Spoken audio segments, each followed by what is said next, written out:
We started this conversation talking about DEI cut, but it doesn't sound like what we are even talking about is something that's you'd be pulling from a DEI budget. Is this normally something that would have been done by a DEI professional? Or is this help make that connection for me? So the interesting thing, yes, it's a good question too, is that this is a new way to think about inclusion, right? Mm-hmm. So this is not really often led by the diversity office at all. This is a way, that product teams and technology teams are thinking. Even marketing teams and sales teams, they're starting to add this layer of consideration into how they do their work.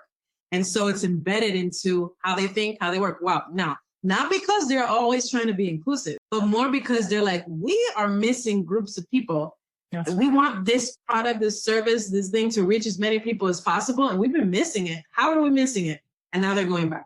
Now, I will say that what I'm noticing as a trend is that D&I leaders are starting to revamp or pivot how they do business because they're stretching themselves out across the business. So while they have found that they might not get all the budgets and all the things to do the D&I, quote unquote D&I things in their business day to day, they're seeing oh, wait, I can add what I'm doing and expand my value across the organization, because I have a perspective as a D&I leader that marketing needs, that sales needs, that our product teams could use. And so we're starting to see a trend where D&I experts are starting to be cross-pollinating across the business. Yeah. And I think what's important there is you're starting with the target audience in mind when you do that, right? It's I found when working with leaders, if you go, who are you trying to sell this to? Who are you trying to provide this service to?